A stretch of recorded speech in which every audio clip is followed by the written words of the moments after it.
our performance. Today we're going to be doing the 7 silly eaters. 7 silly eaters. Not so long ago, they say, a mother lived just like today. Miss Peters was her name. Her little boy was named the same. Now Peter was a perfect son in every way except for one. When Peter was just 1 year old, he did not like his milk served cold.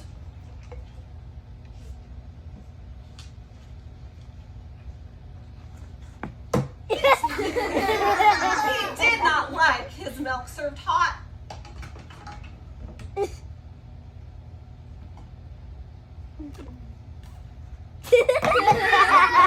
liked it warm, and he would not drink it if he was not sure it was the proper temperature.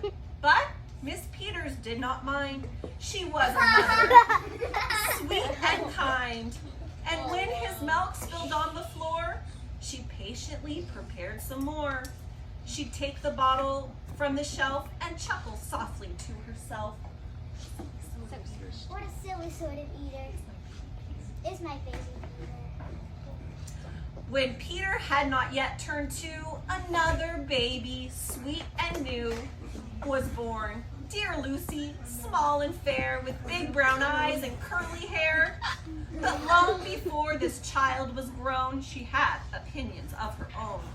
Of what she'd eat and what she'd not. She hated milk, both cold and hot. And warm was worst of all. Instead, whenever dear Lucy was fed, she bellowed for pink lemonade. Not from a can, oh no, homemade. But Miss Peters did not mind. She squeezed each lemon to its rind, while mopping milk up from the floor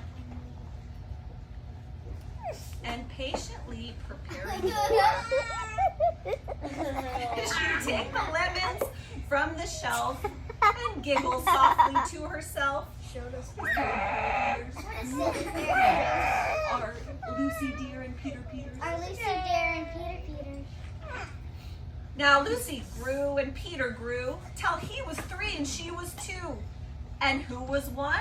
Why, little Jack, with eyes so brown and hair so black. A happy baby, never cross, but all he'd eat was applesauce. Peeling apples by the pound, Miss Peters faintly frowned. She'd take the apples from the shelf and murmur weakly to herself. What a silly bunch of eaters. Are Lucy, Jack, and Peter Peters? Are Lucy, Jack, and Peter Peter, Lucy, and young Jack had another brother, Mac. Mac. Oh, yeah, little James. Mac was charming, round and plump. But if his oatmeal had a lump, Mac would dump it on the cat's.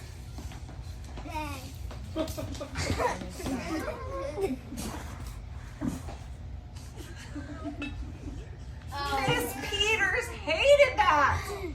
But since she loved her children 4, she'd strain the oatmeal 2 times more. She'd take it from the pantry shelf and mumble sadly to herself. What a foolish group of eaters. What a foolish group of eaters. Are my precious little Peters. Oh, my precious little Peters. Before another year went through, who came along?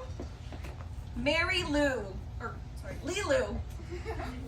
He was darling, sweet and bright, and had a healthy appetite.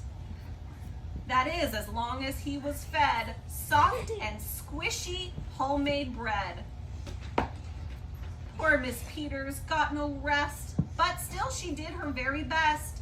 She'd take her flour from the shelf and mumble feebly to herself. What a fussy bunch of eaters. Are all my lovely little Peters. Are all my lovely little Peters. A year rolled by. The children grew. My really daughter's my two. And diapering her brand new twins.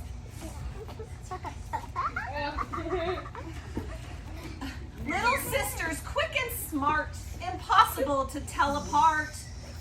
But Flo liked poached eggs, Fran liked fried. And if she mixed them up, they would cry. Tired to the very bone, Miss Peters groaned a groan.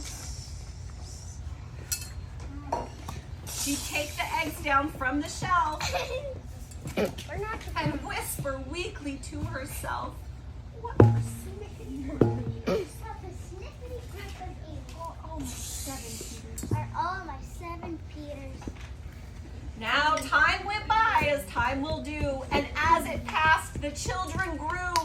The problem was that as they grew, their appetites kept growing too. But not their choice of what to eat. Each child continued to repeat. They wanted what they had before. The trouble was, they wanted more.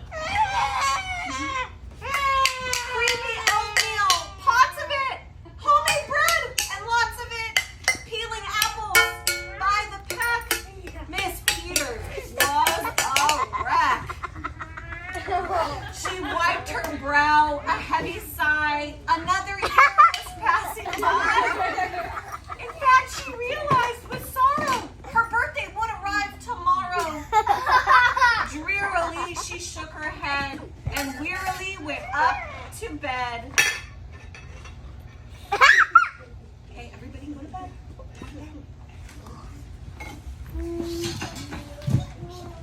She thought the children had forgot her special day, but they did not. At crack of dawn, they all began to carry out a secret plan. Miss Peters would be fed a birthday breakfast in her bed. A breakfast made of all the foods that kept them in such happy moods. So while the weary mother slept, down the stairs the children crept, and from the cupboards and the shelves, happily they helped themselves. Carefully they chopped and stirred, preparing what they each preferred. But despite the pains they took, since nobody knew how to cook, to measure things or make them hot, the more they tried, the worse it got. First, Mac's oatmeal turned out lumpy, which made poor Mac turn grumpy. In fact,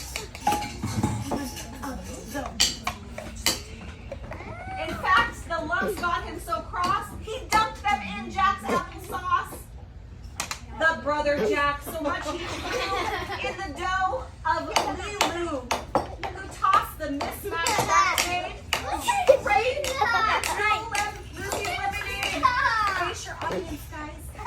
And that put her in such a huff, they poured the icky stuff into a double frying pan that held the eggs of Flo and Fran.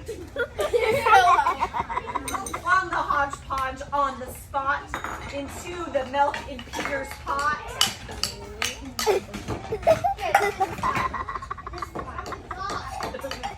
But when they saw what they had done, they wished they had never begun. Where did it? So turn back to your audience. They hardly slept a wink that night, and still things hadn't turned out right. And even though they tried their best, it hadn't worked. They were depressed. They'd be in trouble too unless they found some place to hide this mess. MJ, can you hide the mess? I'm doing it. The oven seemed the perfect spot. They all forgot it still was hot. They stuck the pot inside and then they all went back to bed again. Yep. Yep. You can just put it on top. It doesn't matter. The clock struck 6, but they slept on. Meanwhile, their mother softly stepped down to the kitchen, smelled the smell. What could it be? She could not tell. It smelled so good, she sniffed some more and opened up the oven door. She woke her children with her cries. Oh my gosh! They all came running in surprise. And in the kitchen, what they found, Miss Peters dancing round. And in the oven, no mistake, a pink and plump and perfect cake. As their mother danced with glee, she cried, "A birthday cake for me! A birthday cake for me! A birthday cake so piping hot! A birthday cake so piping To hot! think I thought you all forgot." I thought you all forgot. Now tell me, please, how did you make Now tell me, please, how did you make this pink and plump and perfect cake? this pink and plump and perfect cake? So high and bright and smooth and silk. So high and light and smooth as silk? Peter, it's smooth as silk from all my milk. Chloe, it's pink from all my lemonade. It's pink from all my lemonade. And from my apples.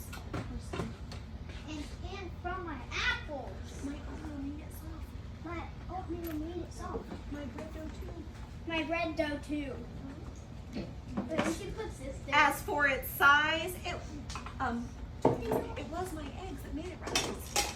Talk to your audience. That made it rise. Then everybody sniffed some more and danced around the kitchen floor. That actually smells good. Okay, you guys are outside. You're at the picnic table. Take the birthday cake. They put the cake upon a dish and lit the candles. Guys, right And here. children, you say, make a wish. Wait, guys, in like this. Make a wish. Make a wish. Make a wish, the children cried, before you blow. And Miss Peters did just so. And what's more, her wish came true, as birthday wishes always do. And from that day to this, 'tis said, the Peters family all is fed a single, simple meal. Just one, a meal that's good for everyone. A meal on which they all agree, made from their secret recipe. They all take turns mixing it. They all take turns fixing it. It's thick to beat and quick to bake. It's fine to eat and fun to make. But it's It's Miss Peters' birthday cake. not. But nobody